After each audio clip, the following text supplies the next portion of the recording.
बोले कृष्ण कन्हैया लाल की जय। ब्राह्मण पत्नी अद्भुत श्रृंगार करके और स्वर्ण थाल में भोजन पदार्थ लेकर के गई। वहां पर पहुंची और कन्हैया के गोविंद के सुंदर वेश को देखा।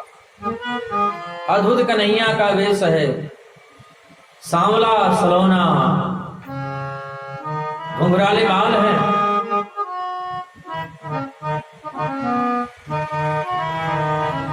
शंख जैसे ग्रीवा है, टमाटर जैसे गाल हैं। हाँ, बड़े सुंदर वेश को उन ब्राह्मण पत्नियों ने देखा।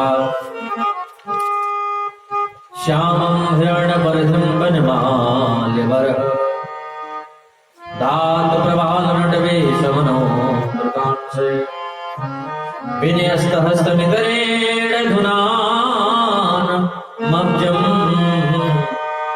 कर्णोत्पलाल कपोल मुखाब्जास। मेरे प्रभु के सुंदर वेश को ब्राह्मण पत्नियों ने देखा। बड़ी सुंदर श्याम रंग की कांति है। यज्ञ पत्नियों ने अपने हाथ से पहले तो प्रणाम किया, फिर अपने हाथ से उनको भोजन प्रसाद पवाई और भोजन प्रसाद पवा करके कन्हैया को खिला करके अपने आप को धन्य धन्य महसूस कर रहे, कृत्य महसूस कर रहे हैं। कन्हैया ने कहा, देवियों अब आप लोग अपने अपने घर को जाओ। ब्राह्मण पत्नियों ने कहा, नहीं जा सकते हैं। क्यों? बोले, जब हम लोग आ रहे थे तो हमारे पतिदेव लोग घूर घूर के देख रहे थे कि ये कहाँ जा रहे हैं। अब हम लोग घर पर जाएंगे तो बड़ी पिटाई होगी। कन्हैया बोले, अब तुम्हारी पिटाई नहीं होगी, वे लोग तो तुम्हारी पूजा करेंगे, तुम्हारा आदर करेंगे, सत्कार करेंगे। लौट करके ब्राह्मण पत्नी आई और उन ब्राह्मणों ने जब सुना कि हमारी पत्नियां कन्हैया को और बलराम को भोजन करा करके आ रही हैं, तब तो पत्नियों का इतना आदर किया, इतना सत्कार किया। अरे देवियों, जिन परमात्मा का ध्यान लगाते लगाते हम लोग हार गए, थक गए, एक झलक नहीं देख पाए, और तुम उन भगवान को भोजन करा करके आ रही हो। और मनुस्मृति में लिखा है, यत्र नार्यस्तु पूज्यन्ते रमन्ते तत्र देवता। जहां पर नारी का आदर होता है, जहां पर नारी का सम्मान होता है, जहां पर नारी को आदर के साथ देखा जाता है, नारी की जहां इज्जत होती है, वहां देवताओं का वास होता है। रमन्ते तत्र देवता। इसलिए हमारे भारतवर्ष में जितने मंदिर देवियों के मिलेंगे उतनी देवताओं के नहीं मिलेंगे। बोलो राधे राधे। और भारतवर्ष में हर महिला के नाम से देवी शब्द जुड़ा होता है। हाँ, बोले भागवत भगवान की जय। एक बार नंद बाबा एकादशी व्रत किए। 12 बजे रात्रि को स्नान करने यमुना जी में पहुंचे तो यमुना जी में जैसी ही डुबकी लगाई, वरुण के दूतों ने नंद बाबा को पकड़ करके सीधे वरुण लोक लेकर चले गए। इधर नंद बाबा जब लौट करके सवेरा हुआ नहीं आए, फिर कन्हैया ने, यशोदा जी ने कन्हैया से कहा, बाबा तेरे नहीं आए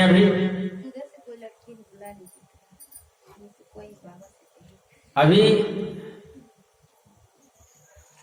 बोले भागवत भगवान की जय। यशोदा जी ने कहा कन्हैया से, बेटा तेरे बाबा अभी तक स्नान करके नहीं आए। कन्हैया ने कहा, देखते हैं। कन्हैया जा करके देखा, नंद बाबा के वस्त्र तो हैं पर नंद बाबा नहीं है। यमुना जी में डुबकी लगाई, वरुण लोक पहुंच गए और वरुण लोक में जा करके देखा, वरुण के दूतों ने नंद बाबा को बांध करके रखा है। कन्हैया पहुंचे तो वरुण देवता गोविंद का आदर सत्कार कर रहे हैं। आप हमारे यहाँ पधारे हैं, हम धन्य धन्य हो गए, कृत हो गए। अद्य में निमितो देहो दैवार्थोधिगत प्रभो तत्पाद भाजो भगवन् नवापो पारमत्व बना। आज हम धन्य धन्य हो गए, कृत कृत हो गए, पावन हो गए, हमारा घर, हमारा परिवार सब कुछ पवित्र हो गया आपके चरण रूपी तीर्थ जो हमारे यहाँ पर आ रहे हैं। कन्हैया ने कहा तुम्हारा सब कुछ पवित्र हो गया और जिनको बांध करके रखे हो जानते हो कौन है? कौन है महाराज? अरे हमारे पिताश्री हैं। अब तो वरुण का पसीना छूटने लगा। आपके पिताजी? हे भगवान, हमारे दूतों से बहुत बड़ी भूल हो गई। अब तो चरणों में गिर पड़ा, हाथ जोड़ करके बोला अजानता माम केना मूढ़ेना कारवेदिना आनितोयं सर्वपिता तद भवान क्षन्तु करति। जाने अनजाने में हमारे सेवकों से, हमारे दूतों से गलती हो गई, भूल हो गई, प्रभु क्षमा कर दीजिए। भगवान नंद बाबा को लेकर के आए हैं। अब भगवान सुखदेव राजा परीक्षित से जिस कथा की चर्चा करने वाले हैं वो है रास लीला। रास पंचाध्यायी, ये रास लीला की कथा भागवत का प्राण है। श्रीमद् भागवत महापुराण साक्षात कृष्ण है, गोविंद है। भागवत में दसम स्कंध भगवान का हृदय है, उसमें भी पांचम अध्याय पंच प्राण है कन्हैया का, और उसमें भी गोपी गीत ये मुख्य प्राण है। बहुत लोगों ने कहा भागवत में से रासलीला के प्रसंग को निकाल दिया जाए, लेकिन यदि भागवत में से रासलीला के प्रसंग को निकाल दिया जाएगा तो भागवत में कुछ बचेगा ही नहीं, खोखला हो जाएगा। जैसे किसी के शरीर से प्राण निकल जाए तो शरीर की कोई कीमत नहीं, उसी प्रकार भागवत में से यदि रासलीला का प्रसंग निकाल दिया जाए तो भागवत में कुछ बचेगा ही नहीं। बहुत मार्मिक प्रसंग है, अद्भुत प्रसंग है। बोले भागवत भगवान की जय। अब गोपियों के बारे में थोड़ा चर्चा करें। गोपियां कौन है? कोई स्त्री का नाम गोपी नहीं है। गोपी माने औरत नहीं, गोपी माने कोई लड़की नहीं।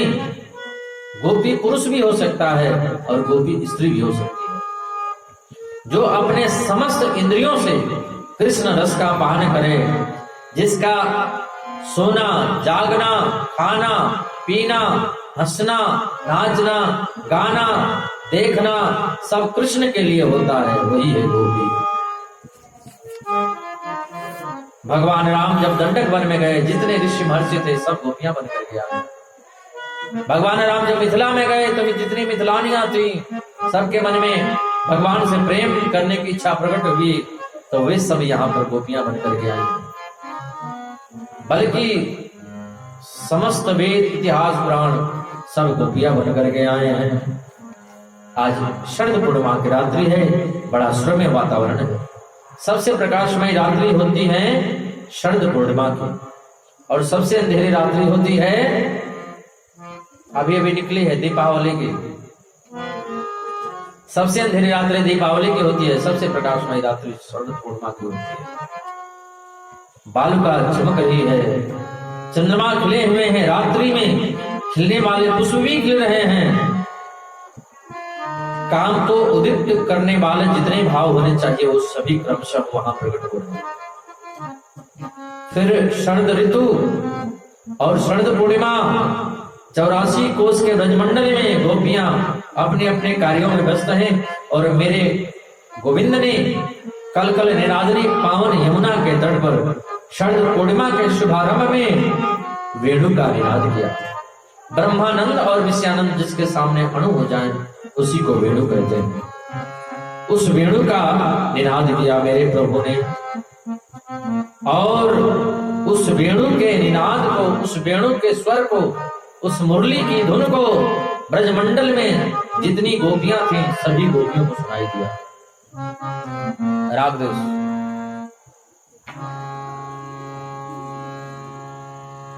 निसम गीतम तदनंग वर्धनम ब्रजस्त्रियः कृष्ण गृहीत मानसा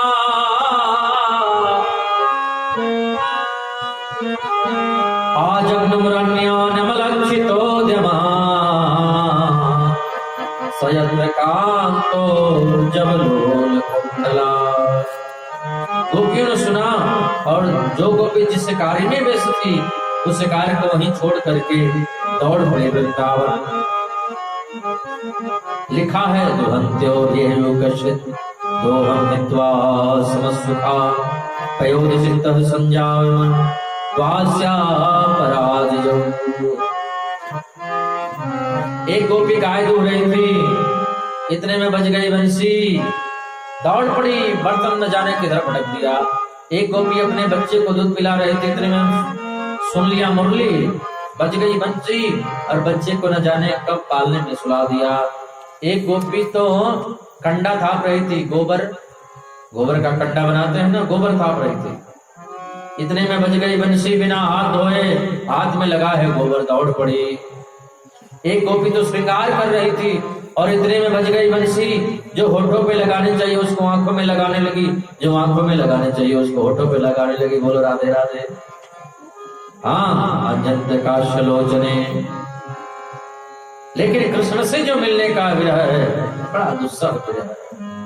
दुस्सह वृष्ट विरह तीव्रता मधुता शुभा ध्यान प्राप्ता च्युताश्वेश निर्वृत्या क्षीण मंगला। एक गोपी के पति ने रोक दिया, तुमको हम जाने नहीं देंगे। वो गोपी बोली, आप तन से तो नहीं जाने देंगे लेकिन मन से तो मैं जा ही सकती हूँ। और दिव्य रूप लेकर के वो गोपी उन सभी गोपियों से पहले पहुंच गई। परीक्षित ने प्रश्न कर दिया भगवान सुखदेव से, गुरुजी क्षमा करें, गोपियां कृष्ण को काम भाव से चाहती हैं, क्या ऐसी भक्ति के लिए शास्त्रों में अनुमति है? भगवान सुखदेव बोले, राजन भगवान का चिंतन, भगवान की याद किस भाव से करते हैं वो महत्वपूर्ण नहीं है, भगवान का चिंतन हम कितना करते हैं यह महत्वपूर्ण है। गोप्यः कामात् भयात् कंसो। हाँ, कंस तो भगवान कृष्ण को दुश्मन मानता था, शत्रु मानता था, लेकिन चिंतन कितना हो रहा है यह महत्वपूर्ण है। और हम जितना अपने दोस्त का चिंतन नहीं करते हैं उससे ज्यादा कहीं दुश्मन का चिंतन हो जाता है। दोस्त को कम याद करते हैं, दुश्मन को ज्यादा याद करते हैं। बोलो राधे राधे। जिससे हमारी दुश्मनी हो गई, भरी सभा में अपमान कर दिया, जिसने कुछ कह दिया, हमको अपशब्द बोल दिया, उसको ज्यादा हम याद करते हैं और कभी कभी दोस्त को भूल जाते हैं। बोलो राधे राधे। तो भगवान का चिंतन हम किस भाव से कर रहे हैं यह महत्वपूर्ण नहीं है, करते कितना यह महत्वपूर्ण है। गोपियां बंसी को सुनी और दौड़ पड़े वृंदावन। कन्हैया ने स्वागत किया,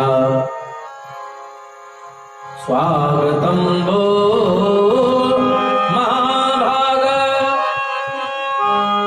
प्रियम किम कर्माणि वा ब्रजस्यानामयं कश्चित् कृतागमन कारणम्। देवियों, आप लोग यहाँ पर किस लिए आई हैं? मृतागमन कारणम, आप लोगों के आने का कारण क्या है अभी भी अज्ञात है।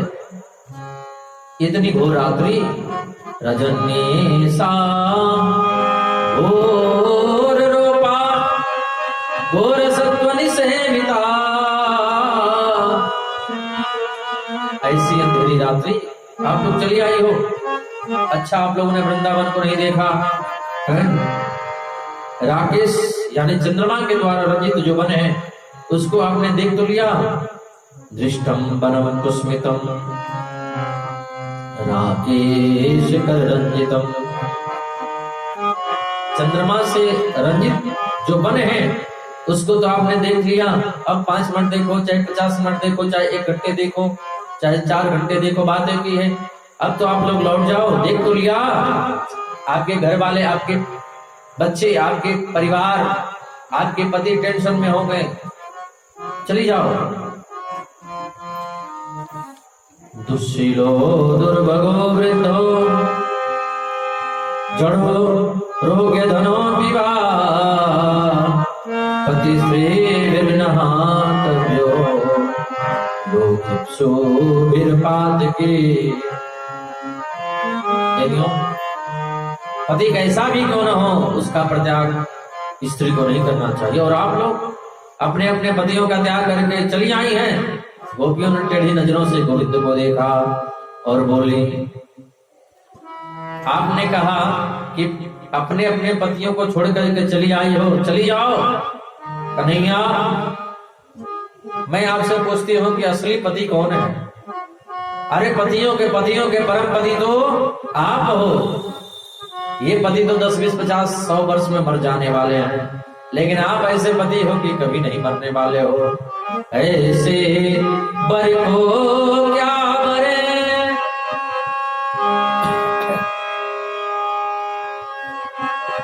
जो जन्मे और मर जाए। बर बरिए गोपाल को जो जुड़ लो अमर जाए।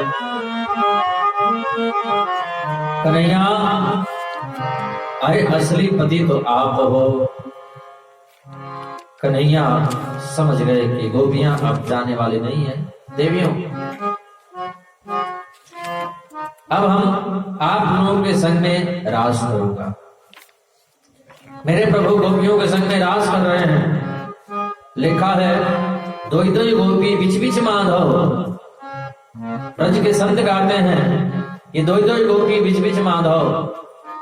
और गोपियों के बीच में कन्हैया है। हाँ, लेकिन जब रास चल ही रहा था तो गोपियों को आ गया अभिमान।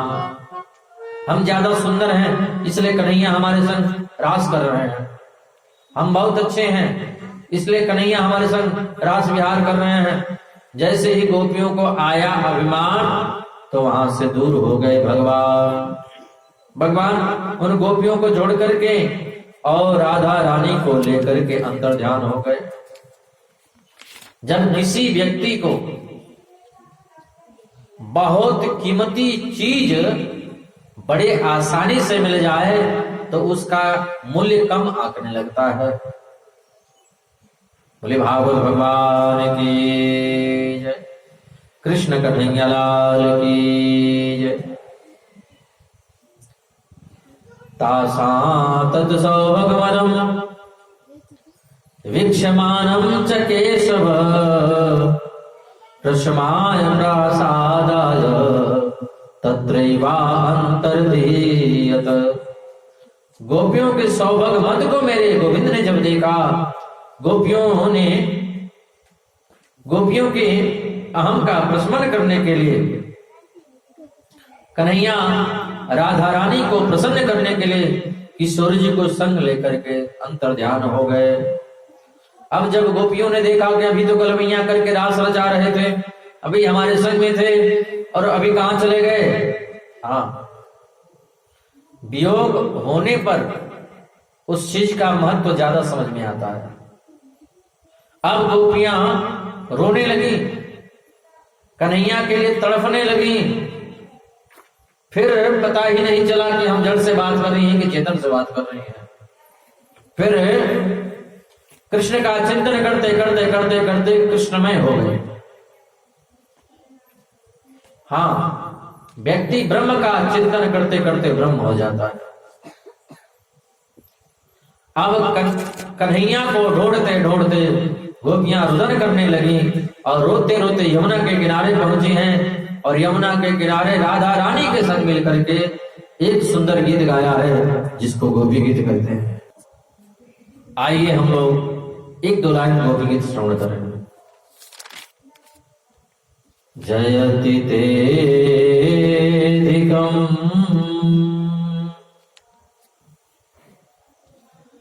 जनमना प्रजा शायद इंदिरा शायद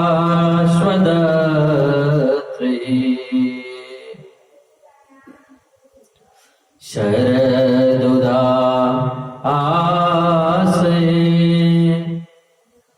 दयित दृश्यतां दीक्षुतावकाश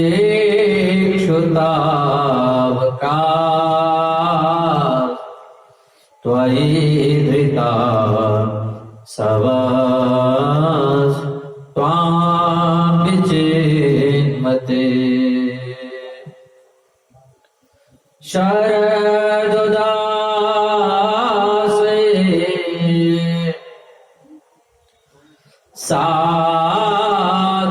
साधुजात सा सरसिजो दरा श्रीमुसादृशा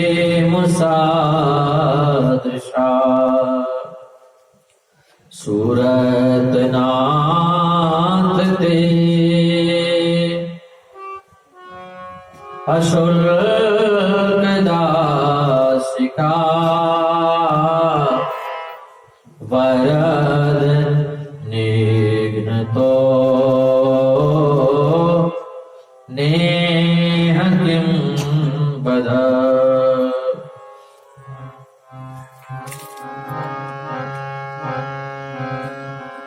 विष जलाभया व्याल राक्षसा परस मारुता वैद्युतानला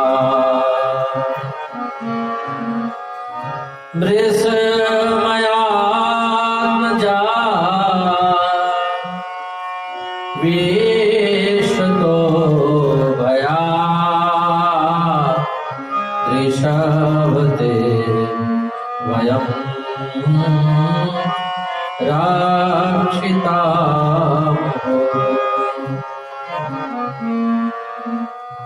नाखाल गोपिका नंदनो भवा अखिल देना अंतरात्मधृत विघ्न सार्थितो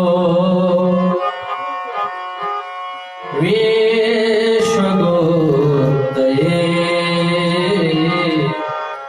सख उदेवा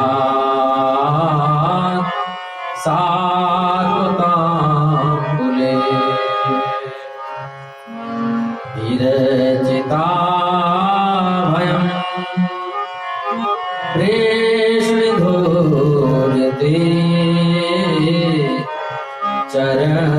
चरणमीयुषा सांसितर्वया कर सरोरुहं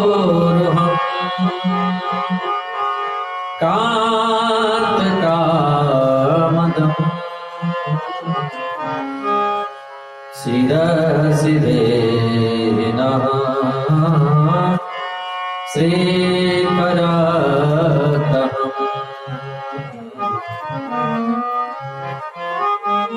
गोपियों ने एक सुंदर गीत गाया है जिसको भागवत में गोपी गीत कहते हैं।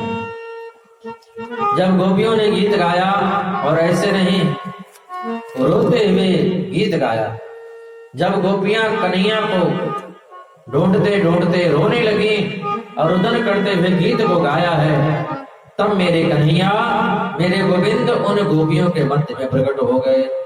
बोले गोविंद भगवान की जय। कन्हैया ने कहा, देवियों आपकी बराबरी कौन कर सकता है? आप लोगों ने जो त्याग किया है वो त्याग कोई कर नहीं सकता है। आप लोगों में जो वैराग्य है वो वैराग्य किसी में नहीं है। लोग ज्ञान की बड़ी चर्चा करते हैं, वैराग्य की बड़ी चर्चा करते हैं, लेकिन ज्ञान क्या है, वैराग्य क्या है, यह किसी को प्रत्यक्ष देखना हो तो गोपियों के जीवन में देखें। देवियों, अब हम आप लोगों से प्रसन्न हैं, आप लोगों के संग में महारास करें। पहले कन्हैया ने रास किया, अब महारास कर रहे हैं। जितने गोपियां थी उतने श्री कृष्ण बन गए। सभी गोपियों को लगा कि कृष्ण हमारे ही पास है और बड़ा सुंदर रास किया। आइए 2 मिनट हम लोग भी रास में सम्मिलित हो जाएं थोड़ा। पादन्या सैर भुज विधुद्वी सस्मितैर भू विलासैर मध्यशल।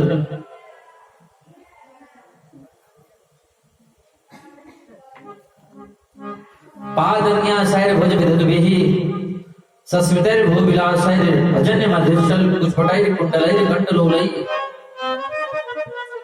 स्वीदन मुख्य कवर रचना ग्रंथ कृष्ण बद्धो गायन त्यस्तम तड़ित योता मेघ चक्रे विरेजु। बाप,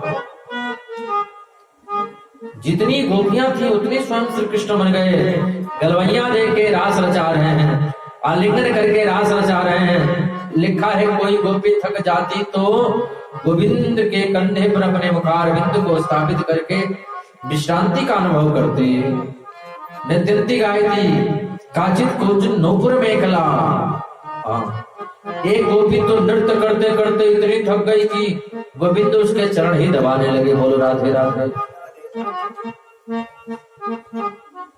बड़ा सुंदर रास हुआ है।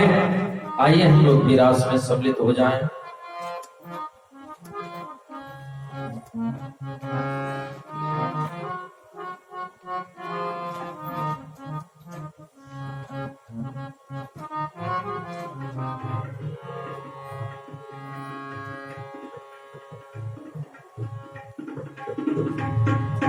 रास रचो है, रास रचो है, रास रचो है, रास रचो है, रास रचो है, रास रचो है, रास रचो है, रास रचो है। यमुना किनारे कान्हा रास रचो है, रास रचो है, रास रचो है। यमुना किनारे कान्हा रास रचो है, रास रचो है, रास रचो है। यमुना किनारे कान्हा रास रचो है, रास रचो है, रास रचो है। यमुना किनारे कान्हा रास रचो है। राधा नाचे कृष्ण नाचे, नाचे गोपी जन। राधा नाचे कृष्ण नाचे, नाचे गोपी जन। राधा नाचे कृष्ण नाचे, नाचे गोपी जन। राधा नाचे कृष्ण नाचे, नाचे गोपी जन। मन मेरो बन गयो सखी रे पावन वृंदावन रे। मन मेरो बन गयो सखी रे पावन वृंदावन। ओ रास रचो है, रास रचो है, रास रचो है, रास रचो है। किनारे कान्हा रास रचो है, रास रचो है, रास रचो है। यमुना किनारे कान्हा रास रचो है, रास रचो है, रास रचो है। यमुना किनारे कान्हा रास रचो है। ब्रह्मा नाचे विष्णु नाचे, ब्रह्मा नाचे शंकर नाचे, नाचे नंदी संग। ब्रह्मा नाचे शंकर नाचे, नाचे नंदी संग। ब्रह्मा नाचे शंकर नाचे, नाचे नंदी संग। ब्रह्मा नाचे शंकर नाचे, नाचे नंदी संग। मन मेरो बन गयो सखी रे पावन वृंदावन तेरे। मन मेरो बन गयो सखी रे पावन वृंदावन। रास रचो है, रास रचो है, रास रचो है, रास जमुना किनारे कान्हा रास रचो है, रास रचो है, रास रचो है, जमुना किनारे कान्हा रास रचो है। बड़ा सुंदर रास का प्रसंग हुआ। परीक्षित ने प्रश्न कर दिया, गुरुजी ये कहाँ का नियम है? भगवान का अवतार धर्म संस्थापन के लिए हुआ है और धर्म संस्थापन करने के लिए भगवान आए हैं और गोपियों के संग में रास रचा रहे हैं, कहाँ का धर्म है? भगवान सुखदेव बोले, राजन जो ईश्वर कोटि के महापुरुष होते हैं, हमारी समझ में लगता है कि वो कुछ गलत कर रहे हैं तो उन्हें दोष इसलिए नहीं लगता है कि वो ईश्वर है, वो समर्थ है। समर्थ कहो नहीं दोष, गोसाई रवि पावक सुरसरी की नाई। गंगा जल को कटोरी में लेंगे, सुकर उसमें मुंह लगा दे तो गंगा जल अपवित्र होता है, अभी अपवित्र हो जाता है। पर बहती हुई गंगा में पूरा सुअर भी डूब जाए तो गंगा जल कभी अपवित्र नहीं होता है, क्योंकि बहती हुई गंगा विशाल है और कटोरी का जल उसका अंश है। तो हम अंश है, ईश्वर नहीं है। भगवान को दोष इसलिए नहीं लगता है वो समर्थवान है, वो ईश्वर है, वो भगवान है। परीक्षित के संदेह की निवृत्ति हो गई। एक और बात, ये काम लीला नहीं है राजन, काम को जीतने की लीला है। काम विजय प्रख्यापनार्थम संयम रास लीला। श्रीधर स्वामी भागवत की टीका में लिखते हैं कि गोविंद ने काम को जीतने के लिए ये रास लीला किया है। काम लीला नहीं है, काम को जीतने की लीला है। इधर नारद जी आ गए कंस के पास में और कंस से बोले, आप कृष्ण और बलराम को कब मारोगे? कंस ने कहा, वो कैसे? नारद जी बोले, ओ वसुदेव के जो पुत्र हैं कृष्ण और बलराम, नंद जी क्या हैं, वही तो तुम्हारे दुश्मन हैं। एक काम करो, मथुरा में धनुष यज्ञ का आयोजन करो, धनुष यज्ञ में मेले का आयोजन करो और सब लोग आएंगे मेला देखने, उसी में कृष्ण बलराम आएंगे, धोखे से मार देना, बात खत्म। कंस ने कहा, ये सब तो ठीक है, लेकिन बुलाने कौन जाएगा? बोले अक्रूर जी जाएंगे। कंस ने अक्रूर जी को बुलवाया और अक्रूर जी से कहा,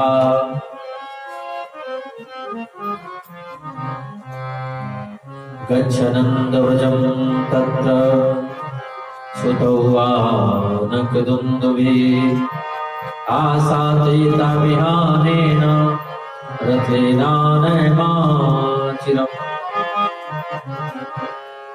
आपको नंद जी के व्रज में जाना है। क्यों? बोले कृष्ण बलराम को लेने जाना है। अक्रूर जी ने कहा, कृष्ण बलराम आएंगे तो करोगे क्या? बोले उनको धोखे से मार देंगे, बात खत्म। अक्रूर जी ने कहा, कृष्ण बलराम को आप मारोगे कि वो आपको मारेंगे, ये तो आने वाला टाइम ही बताएगा। कंस ने कहा, जाते हो कि नहीं? अक्रूर जी ने कहा, नहीं जाऊंगा तो दुष्ट ही मार डालेगा। राजन, आपकी आज्ञा का पालन करना तो हमारा परम कर्तव्य है। मैं जरूर जाऊंगा। हाँ, इधर नारद जी पहुंच गए कन्हैया के पास में और कन्हैया से बोले, आप कंस को कब मारोगे? कन्हैया बोले, नाराज क्यों होते हो, बात क्या है? नारद जी बोले, आप तो खूब माखन खाओ, गलवैया देकर रास रचाओ, आपको नहीं है चिंता संतों की, आपको नहीं है चिंता ब्राह्मणों की, आपको नहीं है चिंता संसार की। कन्हैया बोले, नाराज क्यों होते हो? प्रभु, आप दुष्ट कंस को कब मारोगे? कन्हैया बोले, और वहां क्या बोल के आए हो? कंस के यहाँ क्या बोल के आए? उसके यहाँ मेरा इशारा किया, मेरे यहाँ उसको इशारा कर रहे हैं और डेट दोनों को परसों की दे रहे हैं। नारद जी बोले, प्रभु एक बात बताओ, चाहे अग्नि के पास में हम जाएं चाहे हमारे पास में अग्नि आए, जलना तो हम ही को है ना। बोले हाँ ये बात तो ठीक है। तो चाहे आप कंस के पास में जाए, चाहे कंस आपके पास में आए, मरना तो दुष्ट कंस को ही है ना प्रभु। हाँ ये बात तो ठीक है। अब इधर अक्रूर जी आ रहे हैं और जहां से वृंदावन की सीमा प्रारंभ होती है वहीं से साष्टांग दंडवत करते हुए आ रहे हैं। चारों तरफ से जय श्री कृष्ण जय श्री कृष्ण जय श्री कृष्ण की ध्वनि सुनाई दे रही है। किम मया चरितम भद्रम किम तप्तम परमं तप किम वाथा परिहते दत्तम यत्र क्षाम्यद्केशवम्। अक्रूर जी के मन में बड़े सुंदर भाव उत्पन्न हो रहे हैं। आज हमने कौन से पुण्य कर्म किए हैं जो इन नेत्रों से आज कृष्ण और बलराम को देखेंगे, आज कृष्ण बलराम की झांकी को निहारेंगे। ऐसा कौन सा हमने पुण्य काम किया।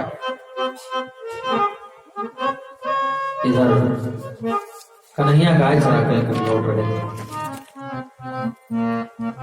कृष्ण गाय चरा करके लौट रहे थे। अक्रूर जी रास्ते में मिल गए। अक्रूर जी सारी बातें बताई। मैया यशोदा के पास में गए। मैया यशोदा से अक्रूर जी ने कहा मथुरा में धनुष यज्ञ का मेला है, कृष्ण और बलराम मेला देखने के लिए जाएंगे। मैया यशोदा ने सुना कि आज कृष्ण बलराम मथुरा जाने वाले हैं। मैया यशोदा के हाथ से जल का पात्र नीचे गिर पड़ा। मैया ने कहा अक्रूर तूने कैसे सोच लिया कि मैं कृष्ण और बलराम को मथुरा जाने दूं? अरे जिस दिन से हमारे यहाँ कृष्ण बलराम आए हैं कंस ने उनको एक भी दिन चैन से रहने नहीं दिया, और तुम चाहते हो कि काल के गाल में अपने लाल को भेज दो। हमारी कुबेर जैसी संपदा यदि किसी को चाहिए हंस करके दे दूंगी, हमारा समग्र वैभव किसी को चाहिए हंस करके दे दूंगी, यहाँ तक कि हमारे प्राण भी किसी को चाहिए मैं हंस करके दे दूंगी, लेकिन कृष्ण बलराम को देने का तो प्रश्न ही नहीं उठता है। कन्हैया को तो मैं जाने भी नहीं दूंगी। कन्हैया ने सोचा आज तो मैया हमको जाने नहीं देगी। मैया के पास में आकर के बैठ गए। बोले मैया तू तो हमको कहूँ जान ना दे। दुनिया के बालक जब मेला देखने जाएंगे आखिर हमारा भी तो मन होता है, आखिर हम घर में कब तक ऐसे बैठे रहेंगे। मैया यशोदा के सामने बड़ी दुविधा है। एक तरफ है माँ का वात्सल्य जिसमें बच्चे के अनिष्ट होने की आशंका रहती है, तो दूसरी तरफ है बेटी की खुशी। जब दुनिया के बालक मेला देखने जाते हैं तो मेरा बेटा क्यों न जाए, आखिर इसको भी जाना ही चाहिए। मैं कब तक घर में रुकूंगी।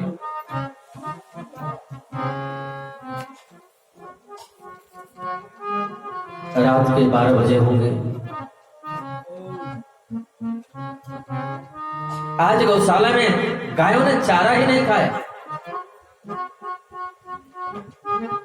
हित अनहित पशु पक्षी को जाना। सबको लग रहा है कि कल कृष्ण और बलराम मथुरा छोड़ करके चले जाएंगे, वृंदावन छोड़ करके चले जाएंगे। रात के 12 बजे होंगे। मैया यशोदा बरामदे में खम्भे से सर लगा करके रो रही है। गोविंद ने देखा मैया पलंग पर बसनी है। मैया मैया मैया मैया कह करके चिल्लाए। जाकर के देखा नंद रानी यशोदा बरामदे में खम्भे से सिर लगा करके और रो रही है। हिलकियों से रो रही है। गोविंद आकर के बैठ गए बगल में। मैया तू काहे को रोवे? रोवे मत मैया तेरो लाला दुख पावे, रोवे मत मैया। मैया यशोदा रो रही है। कन्हैया अपने छोटे से हाथों से नन्हे से हाथों से मैया यशोदा के आंसुओं को पूछ रहे हैं। मैया तू काहे को रोवे? मैया बोली लाला तो मथुरा चला जाएगा तो मैं कैसे रहूंगी? जब तू गाय चराने जाता है मैं शाम तक इंतजार करती रहती हूँ। एक एक पल एक एक युग के समान बीतता है हमारा, और तू मथुरा चला जाएगा मैं कैसे रहूंगी? रोते हुए गोविंद बोले, मैया तुम मन में बिल्कुल विचार मत करो, परसों आगम श्याम मैया मैं परसों आ जाऊंगा। हाँ, मैया हाँ तो कर दिया, प्रणाम से जमीन पर गिर पड़ी। अक्रूर जी ने कहा, लाला अब चलना चाहिए। नंद बाबा तो पहले ही चले गए।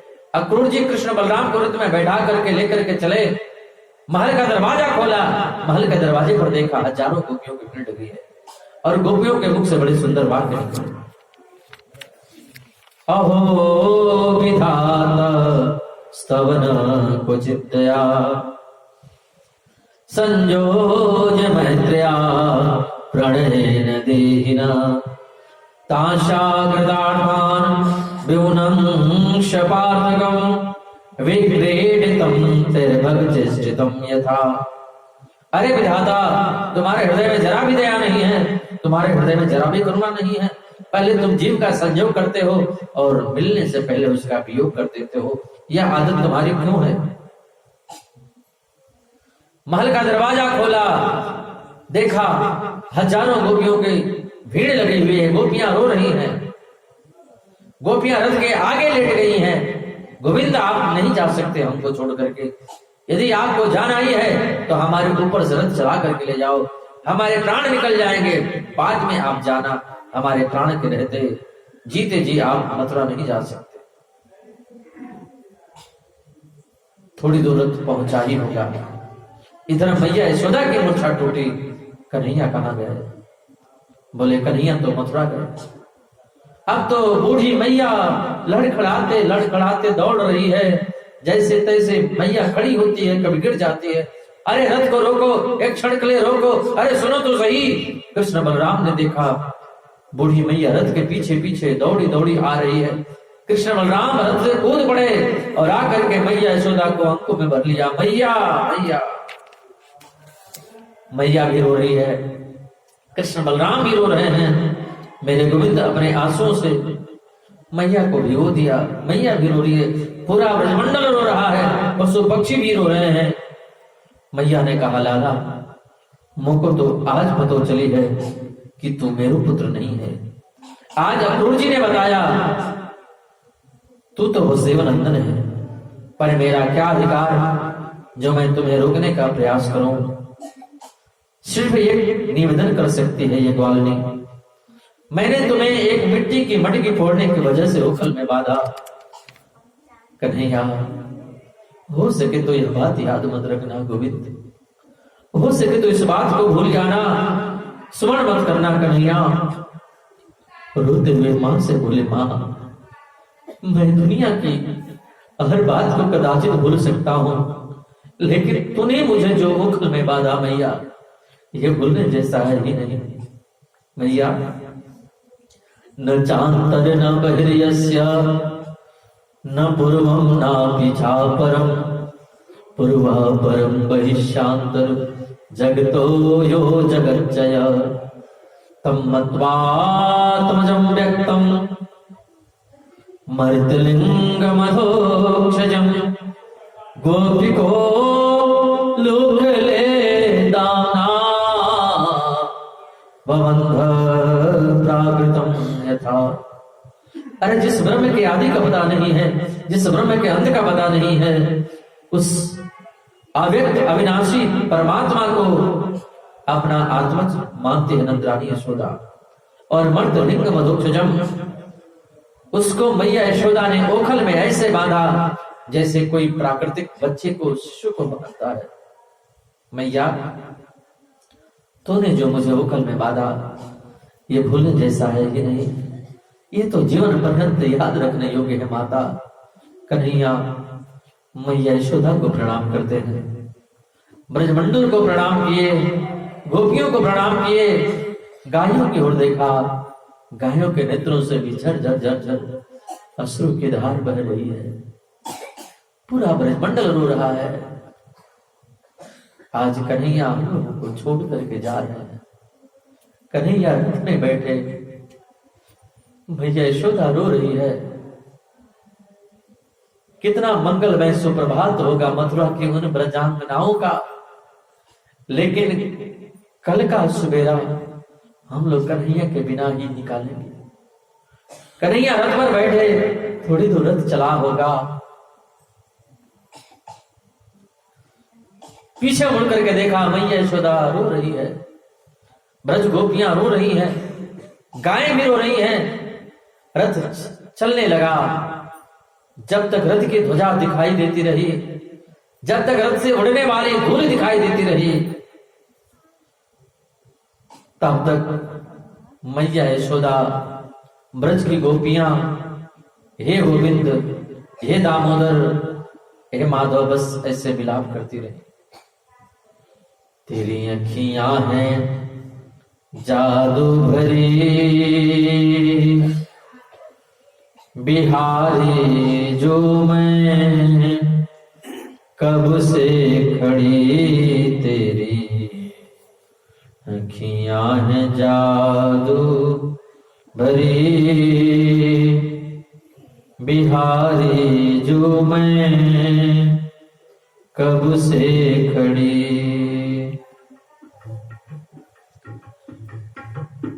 ओ सुन लो मेरे श्याम सलोना, तूने ही मुझ पर कर दिया टोना। सुन लो मेरे श्याम सलोना, तूने ही मुझ पर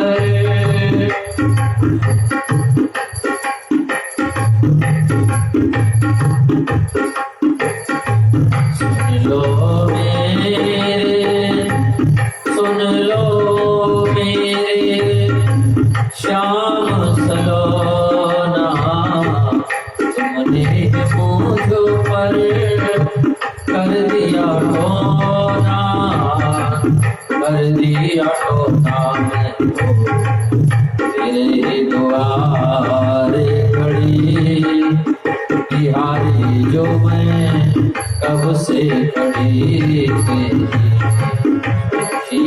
जादू भरी, बिहारी जो मैं कब से खड़ी, तेरी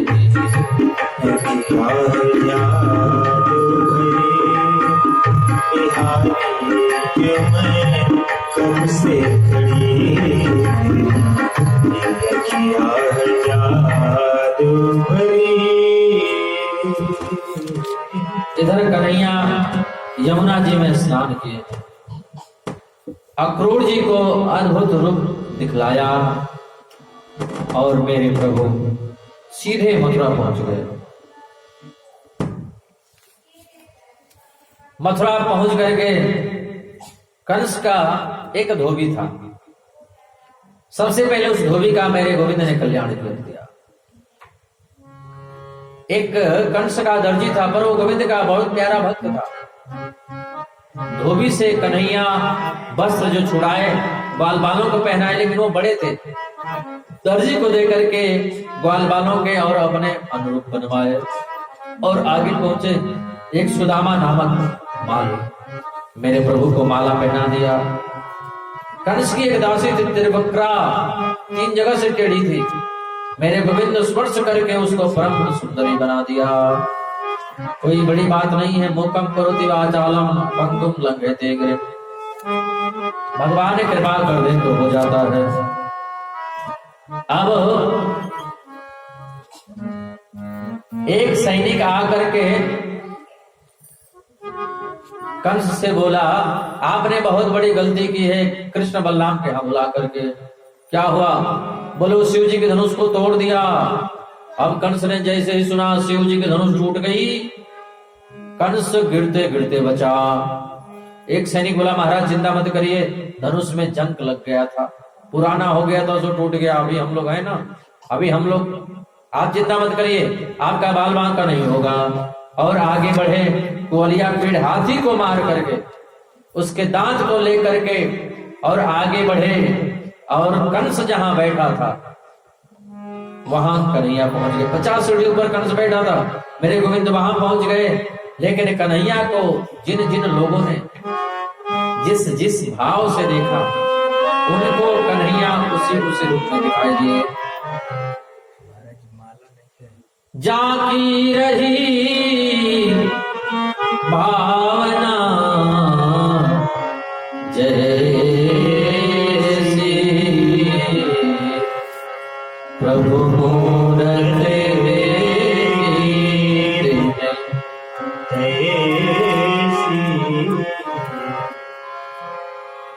जाकी रही भावना जैसी प्रभु मूरत देखी तिन तैसी। मेरे प्रभु कंस के पास पहुंच गए और कंस का बाल पकड़ करके जोर से हिलाया। कंस ने कहा यानी कि तुम यहाँ कैसे चले? अरे मुझसे चांडोर।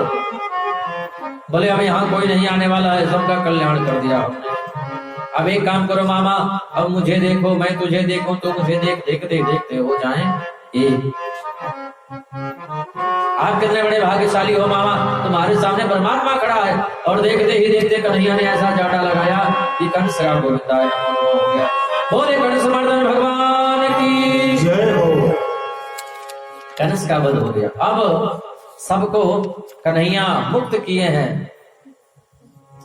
पढ़ने के लिए आए, अपने नाना को राजगद्दी दिया, पढ़ने के लिए आए हैं गुरुकुल में। गुरुकुल पढ़ने गए ये दुराई, अल्पकाल विद्या सब पाई। पढ़ करके आए, ब्रजमंडल की ओर जब देखा, आज वृंदावन की ओर देखा, कन्हैया ने मैया यशोदा की याद आ गई, नंद बाबा की याद आ गई, ब्रज गोपियों की याद आ गई। उद्धव से कहा उद्धव उद्धव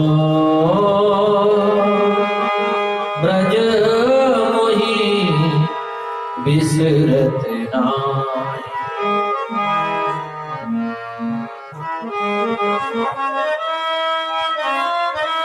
हंस सुता को सुंदर कलरव और कुंजन की छाई। यह मथुरा कंचन की नगरी, मणिमुक्ता जही मारी। पर जब ही सूरत आवत वासुक की, जियो मगध सुधिनाई। उद्धव ने कहा ठीक है, आप कहते हैं तो मैं वृंदावन जाऊंगा, लेकिन 2 घंटे से ज्यादा नहीं रुकूंगा। कन्हैया बोले जाओ तो सही, 2 घंटे में आओगे कि 7 महीने के बाद आओगे, ये तो आने वाला समय ही बताएगा। उद्धव जी चले। कन्हैया ने कारी कमरिया दिया उद्धव को। चले मथुरा से जब कुछ दूर, वृंदावन निकट आया। वहीं से प्रेम ने अपना अनोखा रंग दिखलाया। उलझ कर वस्त्र कांटों में लगे उद्धव को समझाने, तुम्हारा ज्ञान पर्दा फाड़ देंगे प्रेम दीवाने। उद्धव जी पहुंचे, मैया यशोदा रो रही है, नंद बाबा बस रो रहे हैं। मैया यशोदा कई दिन से भोजन नहीं किया, भोजन की थाली वैसे ही पड़ी हुई है। रोते रोते आंख से दिखना कम हो गया है, कान से कम सुनाई दे रहा है। उद्धव ने कहा मुझे गोपियों से मिलना है। सीधी गोपियों के पास में गए। हजारों गोपियों के बीच में राधा रानी बैठी है। सभी गोपियां अपने अपने स्वप्न की चर्चा कर रही हैं, राधा जी चुपचाप बैठी हैं। एक गोपी ने कहा राधा जी आप अपने स्वप्न की चर्चा नहीं करती हैं क्यों? राधा जी ने कहा आप लोग महान हैं, आप लोग धन्य हैं कि आप लोगों को स्वप्न दिखाई देता है।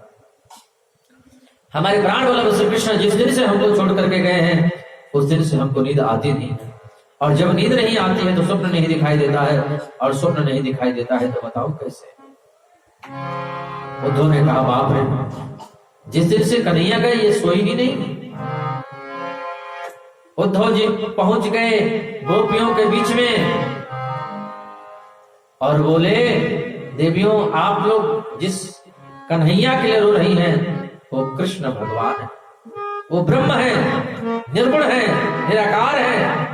योग करो, साधना करो, मन को एकाग्र करो और उस एकाग्र मन से गोविंद का चिंतन करो। गोपियों ने टेढ़ी नजरों से उद्धव की ओर देखा।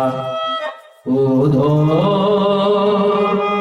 मन ना भय दसवी, एक तो सो गयो श्याम संग को आराधे उधो मन ना भेद से उधो मन तो एक ही है और उस एक मन को चुरा करके कृष्ण ले गया है, दूसरा मन है ही नहीं, तो वो तुम्हारे ब्रह्म के लिए हम लाए कहां से? कृष्ण तन कृष्ण मन कृष्ण ही हमारो धन, आठो याम बुद्धो हमें श्याम ही सो काम है। एक बात कान खोल करके सुन लो उद्धव, कृष्ण ही हमारा सब कुछ है। हमारे प्राण वल्लभ श्री कृष्ण हमें ना मिले इसकी परवाह नहीं है, पर इस हृदय में, इस दिल में सिवाय गोविंद के किसी और को स्थान नहीं मिल सकता। ये तो प्रेम की बात है उद्धव, बंदगी तेरे वश की नहीं है। ये तो प्रेम की बात है बंदगी तेरे वश की नहीं है। यहाँ सर होते हैं सौदे, यहाँ सर देखे होते हैं सौदे, आशिक इतनी सस्ती नहीं है। आशिकी इतनी सस्ती नहीं है। ये तो प्रेम की बात है बंदगी तेरे वश की नहीं है। ये तो प्रेम बन गई बोली भागवत भगवान की जय। ये तो प्रेम की बात है उद्धव, बंदगी तेरे बस की नहीं है।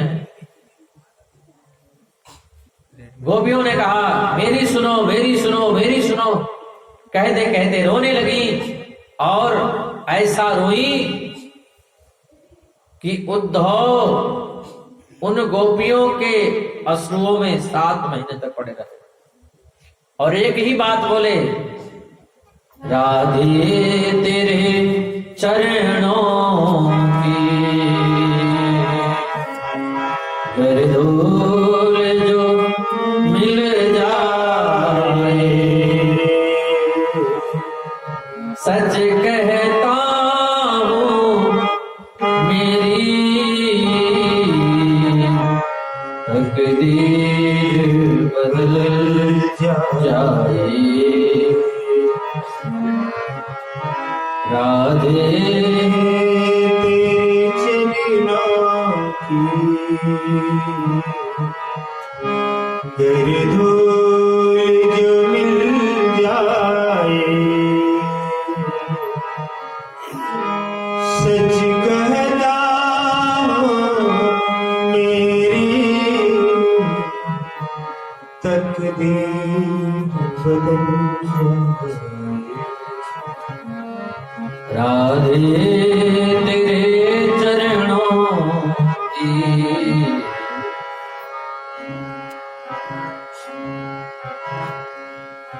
उद्धव को होश आया, अपने आप को चरणों गोपियों के चरणों की धूली में पाया। उद्धव ने कहा देवियों कल का सवेरा बाद में होगा, हम कन्हैया को पहले लेकर के आ जाएंगे। सीधे पहुंच गए कन्हैया के पास, कन्हैया से सारी बातें कही। गोविंद ने कहा नेत्र बंद करो। उद्धव जैसे ही अपने दोनों नेत्रों को बंद किए हैं, राधा रानी कन्हैया के बगल में प्रकट हो गई। बोले राधा रानी सरकार की। कन्हैया ने कहा बिना राधा के हम नहीं, हमारे बिना राधा नहीं। उद्धव तुम बहुत ज्ञानी थे ना, तुमको ज्ञान का अभिमान था, इसलिए हमने वृंदावन भेजा कि जाओ देखो उन गोपियों की हालत। तुम्हारे भीतर प्रेम नहीं था, ज्ञान था। ज्ञान में प्रेम का होना जरूरी है और प्रेम में ज्ञान का होना जरूरी है। इधर जरासंध ने मथुरा को घेर लिया। 17 बार 23 अक्षौहिणी सेना लेकर के पहुंचा। गोविंद ने उसको हरा दिया। एक काल यमन नामक राक्षस आया। मुचकुंद के द्वारा प्रभु ने उसको मुक्ति दिलाई और पर्वत पर चढ़ गए। जरासंध ने 11,000 ब्राह्मणों को पाट पर बिठा करके और सेना लेकर के आया। प्रभु ने सोचा यदि इस बार मैंने इसको हरा दिया तो फिर ब्राह्मणों का अपमान हो जाएगा, लोग पूजा पाठ पर विश्वास नहीं करेंगे। तो ब्राह्मणों के लिए, ब्राह्मणों का सम्मान रखने के लिए मेरे कन्हैया रण छोड़ करके, मैदान छोड़ करके और भाग गए। तब से नाम पड़ गया रणछोड़। बोले रणछोड़ भगवान की जय। पहाड़ के ऊपर कन्हैया चढ़ गए। जरासंध ने उसमें आग लगवा दी। अब समुद्र के किनारे मेरे प्रभु आ गए और देवताओं के शिल्पकार विश्वकर्मा जी ने रात ही रात में द्वारिका का निर्माण कर दिया। हाँ, अब कन्हैया मथुरा में सोते हुए यदुवंशियों को सब ले जाकर के वहां पहुंचा दिया। सवेरा हुआ तो सब लोग जगे और जाग करके सोचे कि मथुरा तो है नहीं, हम लोग आए कहां से, कहां पर आ गए, इसका द्वार कहां है। सब लोग यही पूछने लगे द्वार कहां, द्वार कहां, द्वार कहां, द्वार कहां। तो नाम पड़ गया द्वारिका। बोले द्वारिकाधीश भगवान की जय। द्वार कहां, द्वार कहां, बोलते बोलते नाम ही द्वारिका पड़ गया। अब द्वारिका के राजा बन गए हैं कन्हैया। रैवत नामक राजा, उनकी बेटी रेवती से बलराम की शादी हो गई। अब कन्हैया की शादी होनी चाहिए, होनी चाहिए कि नहीं। बोले रुक्मिणी रमण भगवान की जय। राजा भीष्म कुंदनपुर के अधिपति हैं। उनके 5 पुत्र हैं, रुक्मी, रुक्मरथ, रुक्मबाहु, रुक्मकेशी और रुक्माली। ये 5 पुत्र हैं पर पुत्री कोई नहीं है। भीष्मक राजा ने बड़ा तप किया, पुत्री के लिए बड़ा तप किया। तब उनको सरोवर में कमल के पुष्प से एक कन्या मिली और वही रुक्मिणी जी हैं। बोले रुक्मिणी मैया की जय। अब रुक्मिणी जी की सगाई शिशुपाल से कर दी बड़े भाई ने। रुक्मिणी जी अपने भाभी से कहा, भाभी ने कहा तुमने सच्चे मन से गोविंद को चाहा है तो वो जरूर मिलेंगे। एक पत्र लिख करके कन्हैया को भिजवा दो। हाँ, अब महारानी रुक्मिणी कन्हैया को बहुत सुंदर पत्र लिख रही है। श्रुत्वा गुणान भुवन सुंदर श्रीमतांते, श्रुत्वा गुणान भुवन सुंदर श्रीमतांते, विश्व कर्ण विवरे हरिदोगता। रुक्मिणी जी कहती हैं हे कन्हैया, मैंने आपको सुना है, देखा नहीं है, और केवल सुन करके ही हमने आपका वर्णन कर लिया। आप आए और हमको ले जाएं। शादी से पहले हम गिरजा पूजन करने जाएंगे, आप वहीं आ जाना। अब पंडित जी पत्र को लेकर के कन्हैया को दिए। कन्हैया रथ लेकर के चले आए और महारानी रुक्मिणी जी अपने सखियों के संग में गौरी पूजन कर रही हैं। जय जय गिरिवर राज किशोरी, जय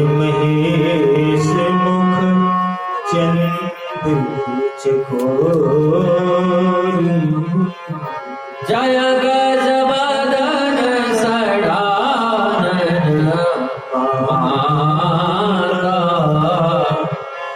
जगत जननी दामिनी स्तुति गाता। मैया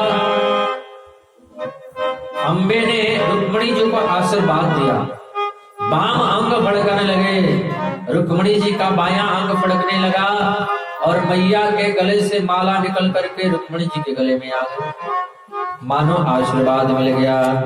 मन जाहिरा मिलहि सोबर, सहज सुंदर सांवरो, करुणा निधान सुजान शील स्नेह जानत राव। इधर रुक्मणी जी की सखियां रुक्मणी जी को मेहंदी लगा रहे हैं।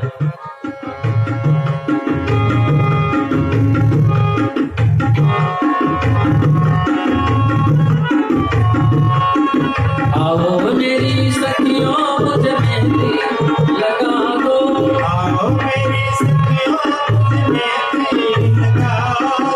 आओ मेरी सखियों मुझे मेहंदी लगा दो, आओ मेरी सखियों मुझे मेहंदी लगा दो। मेहंदी लगा दो, मुझे सुंदर सजा दो, मेहंदी लगा दो, मुझे सुंदर सजा दो। मुझे श्याम सुंदर की दुल्हन बना दो, मुझे श्याम सुंदर की दुल्हन बना दो। आओ मेरी सखियों मुझे मेहंदी लगा दो, आओ मेरी सखियों मुझे मेहंदी लगा दो। मेहंदी लगा दो, मुझे सुंदर सजा दो, मेहंदी लगा दो, मुझे सुंदर सजा दो। मुझे श्याम सुंदर की दुल्हन बना दो, मुझे श्याम सुंदर की। दुल्हन बना दो। अब रुक्मणी जी आई हैं गौरी पूजन करने के लिए। जैसे ही रुक्मणी जी गौरी पूजन करने के लिए आई, कन्हैया रथ लेकर के आ गए। 10,000 सैनिक सुरक्षा में है रुक्मणी जी के, पर सब सैनिकों के बीच से कन्हैया रुक्मणी जी का हाथ पकड़ करके और रथ में बैठा दिए। रथ में बैठा करके रुक्मिणी जी का हरण करके लेकर के चले गए। ले गयो ले गयो ले गयो रे, ले गयो ले गयो ले गयो रे, हाँ ले गयो ले गयो ले गयो रे, ले गयो ले गयो रे। रुक्मिणी को कन्हैया ले गयो रे, रुक्मिणी को कन्हैया ले गयो रे। रुक्मिणी को कन्हैया ले गयो रे, हाँ ले गयो ले गयो ले गयो रे, रुक्मिणी को कन्हैया ले गयो, रुक्मिणी को कन्हैया ले गयो, रुक्मिणी को कन्हैया ले गयो, रुक्मिणी को कन्हैया ले गयो। रुक्मिणी का हरण करके लेकर के चले गए। 10,000 सैनिक पीछा किए और इधर कन्हैया रुक्मिणी जी को लेकर के पहुंचे। फिर बाद में कुंदनपुर में बड़े धूमधाम से रुक्मिणी और कृष्ण का विवाह हुआ। आइए हम लोग झांकी के माध्यम से दर्शन करें। कृष्ण कन्हैया लाल की जय, भागवत भगवान की जय हो। आज भगवान की शादी है, आज भगवान की शादी है, आज भगवान की शादी है। ओ श्याम की शादी है, मेरे घर श्याम की शादी है। ओ श्याम की शादी है, मेरे घर श्याम की शादी है। आज भगवान की शादी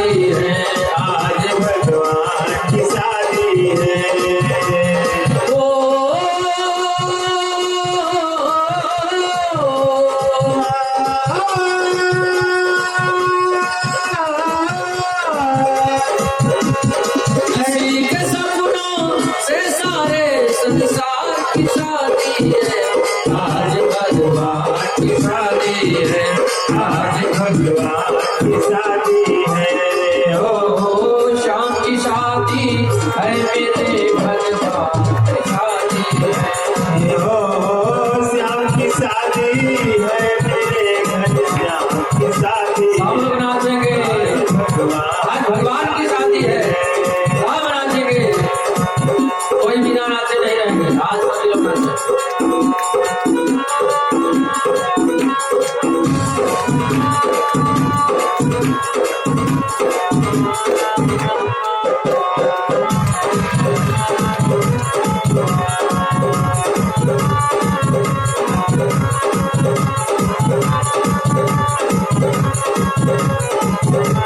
आज भगवान की शादी है, आज भगवान की शादी है, आज भगवान की शादी है।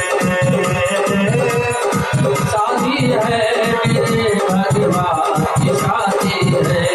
ओ श्याम की शादी है, आज घनश्याम की शादी है। आज भगवान की शादी है, आज भगवान की शादी है। आज भगवान की शादी है। आज भगवान की शादी है। वक्त है खूब सूरत, वक्त है खूब सूरत, बड़ा शुभ लगन मुहूर्त, बड़ा शुभ लगन मुहूर्त। देख क्या खूब सजी है, देख क्या खूब सजी है। श्याम की भोली सूरत, श्याम की भोली सूरत। ओ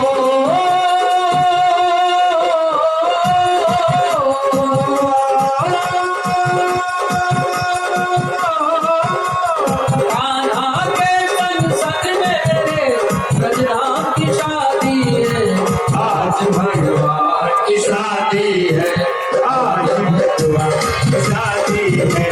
आज भगवान की शादी है। ओ शाम की शादी है, मेरे भगवान की शादी है। ओ श्याम की शादी है, मेरे भगवान की शादी है। आज भगवान की शादी है। आज भगवान की शादी है।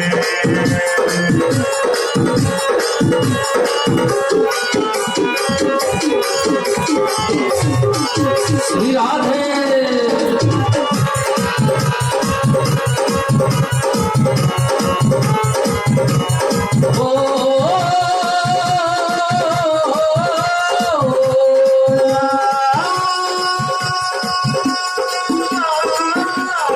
ऐसा लगता है सारे संसार की शादी है, आज भगवान की शादी है। आज भगवान की शादी है। आज भगवान की शादी है। रुक्मणी मेरी जिंदगानी, रुक्मिणी मेरी जिंदगानी। तेरी भी यही कहानी, तेरी भी यही कहानी। रुक्मणी मेरी जिंदगानी, मेरी जिंदगानी। तेरी भी यही कहानी, शुरुआत होने लगी है तेरी नई जिंदगानी। ओ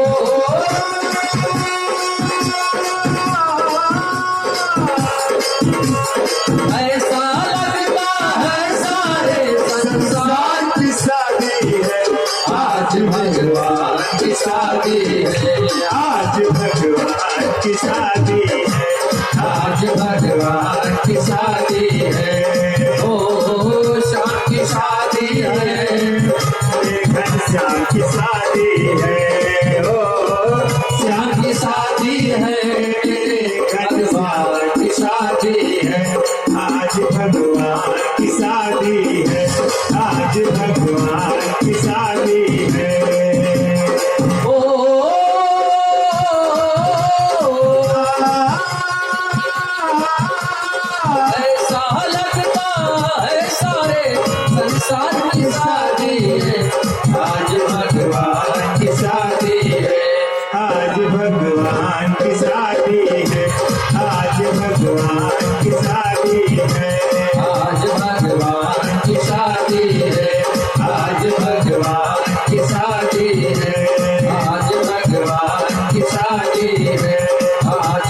भगवान की शादी है। बोले रुक्मणी रमण भगवान की, कृष्ण कन्हैया लाल की।